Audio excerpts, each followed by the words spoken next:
H ニュースチャンネルへようこそ。安全で幸せな1日を。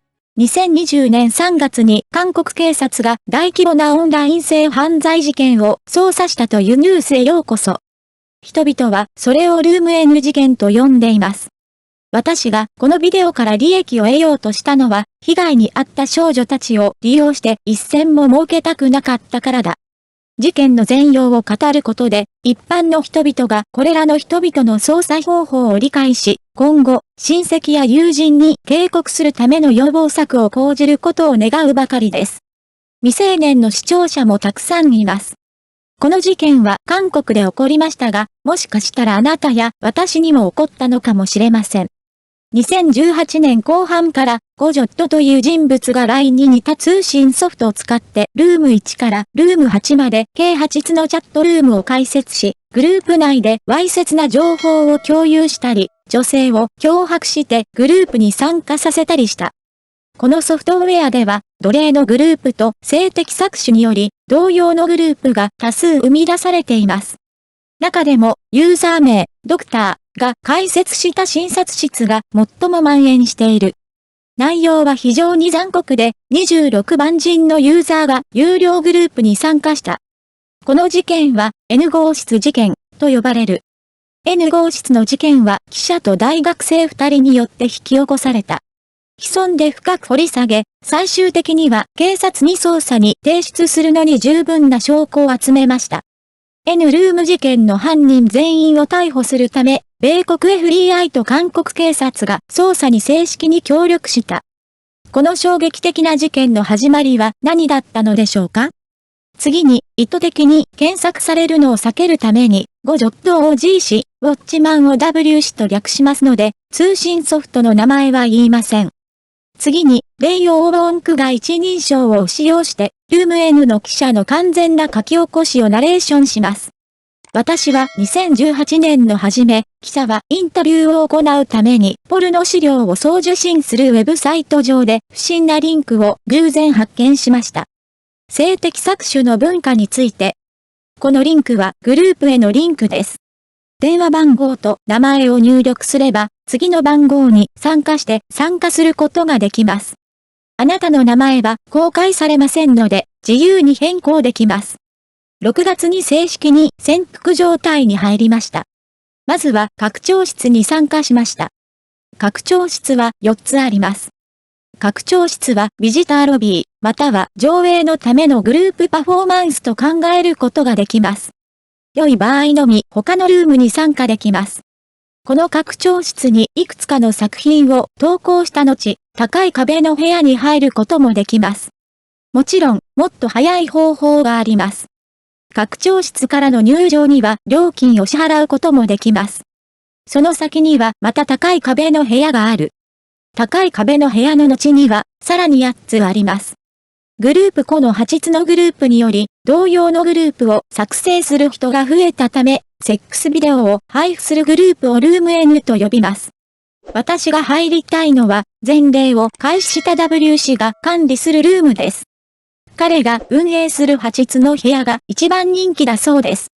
彼らの拡張室は合計7000人以上を収容できます。ルーム N への参加希望者が増えたため、W さんだけではルーム N を運営することができなくなりました。彼は管理者を雇い、私が潜んでいたこのスピンオフの部屋で、私は3000件を超えるポルノ情報をこの目で見ました。商業的に撮影されたポルノ映画もありましたが、そのほとんどは児童レイプビデオなどの違法映画でした。1日に送られるポルノメッセージの数は、通常1万5000件以上でした。わいせつな動画をアップロードしたり、セクハラ会話に参加しない場合は強制退場となります。自撮り動画を投稿して、あなたを恥ずかしめたり罵倒したりする女の子を見つけたら、ルーム N への直接チケットがもらえます。ついに、私はそれを手に入れました。信用度にお金を払って、無事に N 号室に入ることができました。N 号室はこれまでの部屋とは全く違っていました。そこにはグループリーダーの G 氏の奴隷たちがいた。犠牲者の多くは中学生に見えた。私は彼らが犬に似ていることをこの目で見ました。同じように叫んでいた子供たちや、男子トイレの床に裸で横たわっている子供たちは、カメラを見つめて自分たちの自慰行為をビデオに撮っていました。最も基本的なことは、すべてのビデオに性器が映っていたということです。彼らは指示に従って自分たちで撮影し、グループにビデオを送ったようです。ルーム N に参加したばかりの夜、私は地獄のような悪夢を見ました。私は悪夢で目が覚め、息を切らせながら、この女の子たちをどうすればいいのか考えていました。早く彼らを助けたかったのですが、さらに証拠を集めなければなりませんでした。2019 2月の創設者である G 氏は、N ルームの権限を W 氏に譲渡し、N ルームを去りました。N には8つのルームがあり、G 氏が建設し、W 氏が運営しました。各部屋には約スレーブは合計3ケラ4人。なぜこの20ケラ30人の奴隷は無力なのでしょうか？その時、G さんはグループ内の W さんに誇らしげに話し、W さんはそれをグループ内で回覧しました。犯行は主にツイッター上で起きた。G さんはかっこいい写真を投稿した未成年者を探します警察官のふりをして脅迫したり拉致したりする。あなたのセックスビデオが流出したことを知らせてください。以下のリンクを使用すると、他人が恐怖から他人の個人情報を取得する可能性があります。被害者が弁護に応じない場合、G 氏はこれらの被害者を脅迫するでしょう。お友達やご両親に連絡させていただきます。被害者がリンクを埋めてしまうと、それ以降閉じ込められてしまいます。次に、警察官役の G 氏が被害者に身元確認の名目で顔が写った写真の送信を依頼します。そして、全身写真、シャツを脱いだ写真、胸元を露出した写真などを求められます。これらの子供たちが従わない限り、彼はスクリーンショットを送信し、彼らは段階的に奴隷に操作されます。動画が出てくるたびにスクリーンショットを撮って警察に提出します。ルーム N のゲームはオンラインへの性的虐待に限定されません。彼らはまたオフラインの奴隷を私に連れて行きます。その日は私にとって最も困難な日だったことを覚えています。2019年のそう遠くない夏、子供たちは水遊びや遊びに出かける休暇になるはずでした。しかし、ホテルのような部屋に中学生と思われる少女が閉じ込められていた。成人男性が部屋に入ってきた。彼女を性的虐待するビデオはライブで共有され、チャットルームは、これが行儀の悪いペットに起こることだ、と歓声を上げた。罪悪感と嫌悪感が私の心に押し寄せ、無力感に陥りました。スクリーンショットを撮ったとしても、これはどこかで苦しんでいる子供のためのものです。こんなことを言って何の役に立つでしょうか？私は無力感を抑え、被害者たちが根こそぎにされるまで懸命に働き続けることしかできませんでした。しかし、本物の悪魔が現れた。2019年2月、ルーム8の創設者である G 氏が退社しました。2019年の夏休みを最後に W さんも市場から撤退しました。その後、30以上の模倣された部屋が出現しました。その中にドクターという人がいた。彼の部屋にはメンバーの総数が最も多かった。医師はいくつかのビデオまたは写真を送信します。トレーラーを作成して自分のビジターロビーに置き、より多くの人に会員になってもらいましょう。医師の拡張室に参加したい場合は、リンクが必要です。リンクを取得したら、ID カードをアップロードし、参加するための情報とビットコインアカウントを入力する必要があります。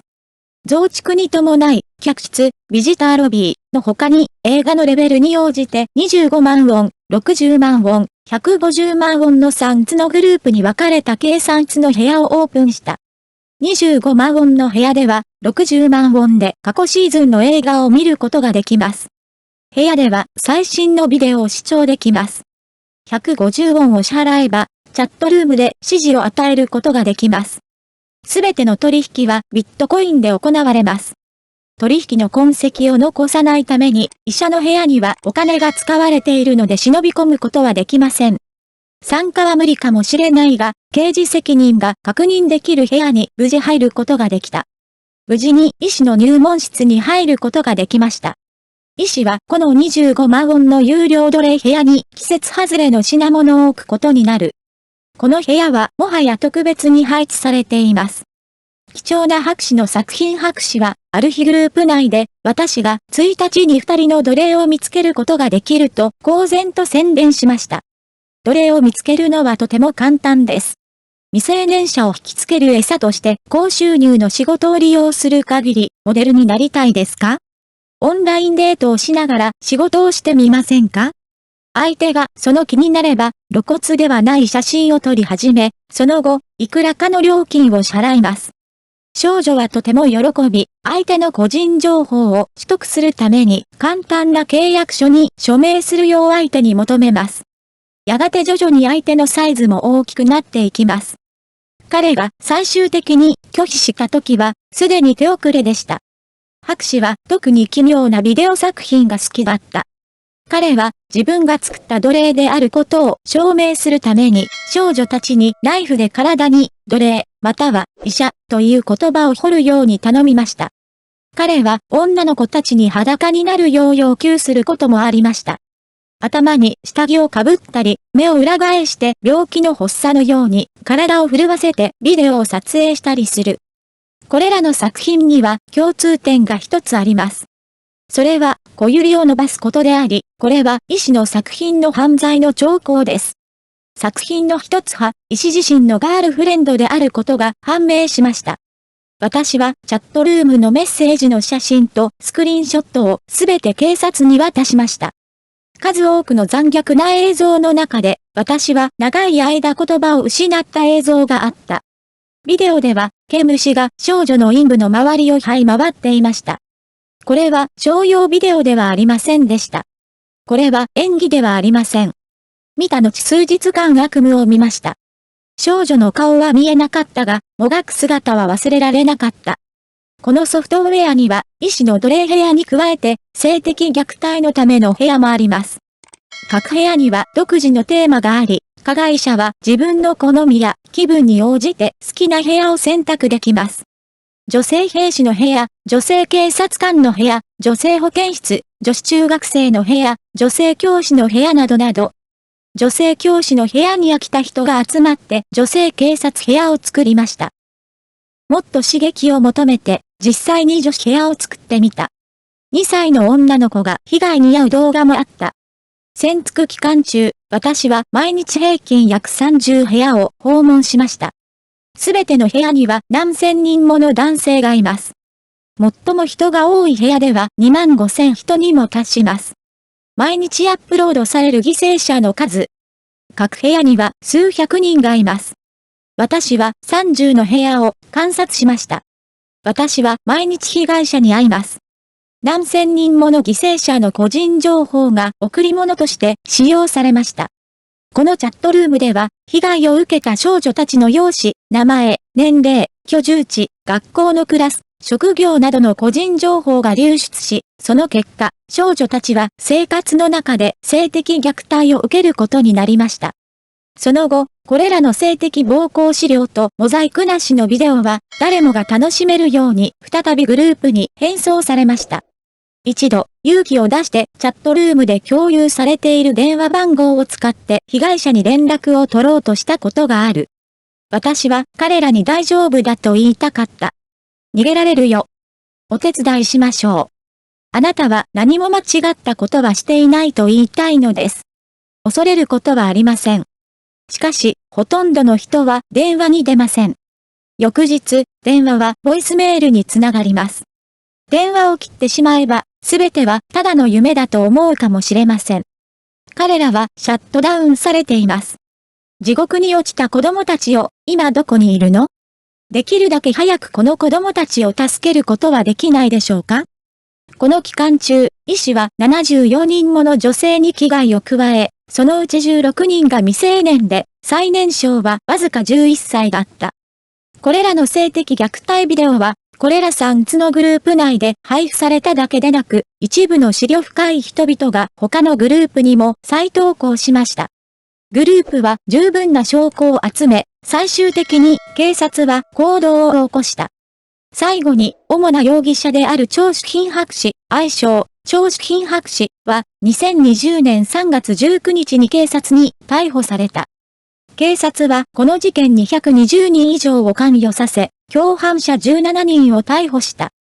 非常に驚くべきことは、これらの容疑者のうち、未成年の診察室運営者である、ドクターを含む平均年齢は約24歳であるということです。チョズビンさんはルーム N で数億ウォンを稼いだ。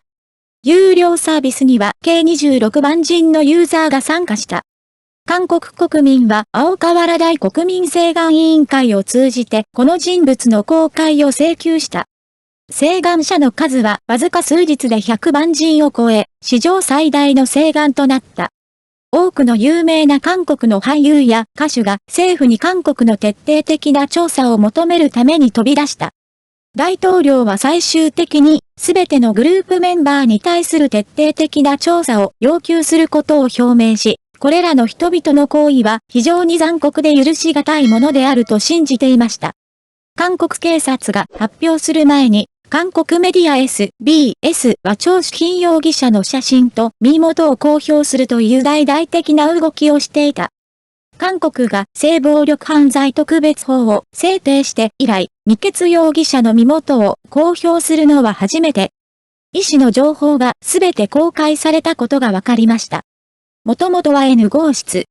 博士号室のメンバーも緊張し始めた。参加するにはリンクを提供する必要があることを誰もが知っていたため、インターネット上で誤ってスライドでグループに参加し、退出方法を尋ねた人もいます。参加する前に ID カードを追加し、情報を入力し、ビットコインを入力することができます。張淑浜さんは25歳。彼は2018年に大学を卒業したばかりで、情報通信学部に在籍しています。彼は大学新聞の編集長を務めたこともある。最も想像を絶するのは、張淑浜氏が2017年10月から孤児院に入っていることだ。問題は、彼が勤務中、病院や障害者団体で週55回、約100時間のボランティア活動、235時間のボランティア活動を行っていたことだ。博士課程の部屋を運営する性的虐待と虐待ビデオコミュニティには多くの重複があります。韓国警察は追跡の結果、張淑浜が実際に被害者をさらに誘惑して性奴隷にさせるために、社会福祉関係者や区役所を通じて女性被害者の個人情報を提供し、性奴隷さえ雇っていたことを発見した。社会福祉士らは同僚がいないことを利用してコンピューターに侵入し、多くの女性の個人情報を盗んだ。この社会福祉士も逮捕された。皮肉なことに、張淑浜はこれらのグループから義勇王とも呼ばれている。警察は現在も孤児院と障害者の追跡を続けている。グループ内に被害者はいますか？3月25日、主容疑者の張淑浜容疑者は午前8時頃検察に連行され、ネックゲートルを着用し、マスクも着用せず、JTBC テレビに謝罪した。光州市長兼記者のジンション局長。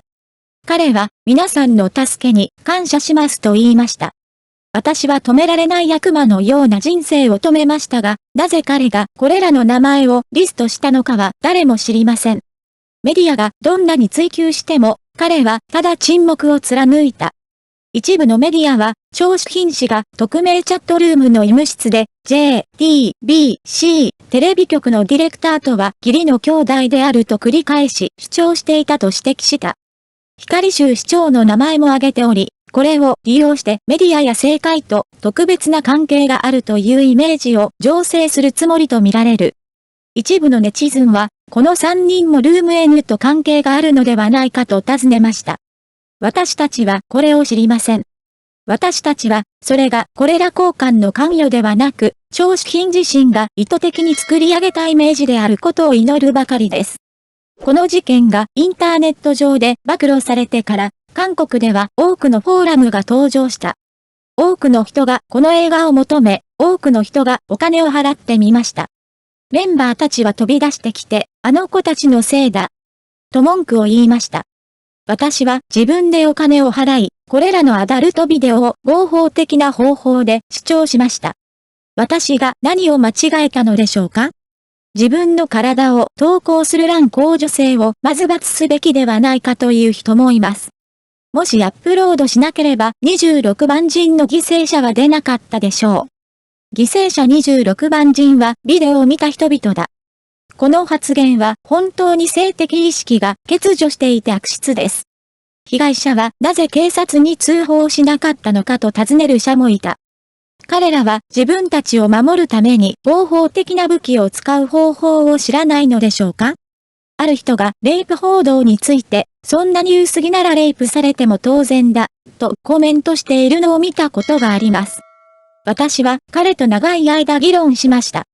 さて、N 号室の場合、被害者に罪を犯し、なおかつ26万人の共犯者を非難する人々がまだいます。責任の放棄確かに、被害者たちがもっと賢くて勇気があれば逃げることができたかもしれないが、それが彼らを迫害する理由なのだろうか？本来の創始者であるゴッドとウォッチマンはまだ捕まっていませんが、法制度は回復しており、不手際がなければ法で罰せられなくても生活が成り立たなくなると思います。レイ・オーロンク氏は、誰もが個人ネットワークのセキュリティをこれらのネットワークから保護する必要があると考えています。ロードポルノ犯罪のパターンはこれらの人々に見られます誘導によって個人情報を入手し、段階的にポルノ画像を入手し、被害者の逃亡をより困難にします。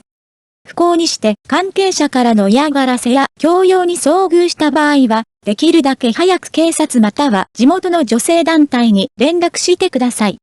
最後になりますが、引き続き N ナンバーに注目していただければと思います。家の中での出来事の展開ですが、それが毎日精神的に耐えられる重さを超えないことが前提です。正しいニュース情報を友人、親戚、友人、さらには子供たちに広めて、インターネット上のこれらのリスクについて知らせ、自分自身を守ることができます。みんなも気にしてあげましょう。この事件と今日の古いことをすべて阻止してください。また次回お会いしましょう。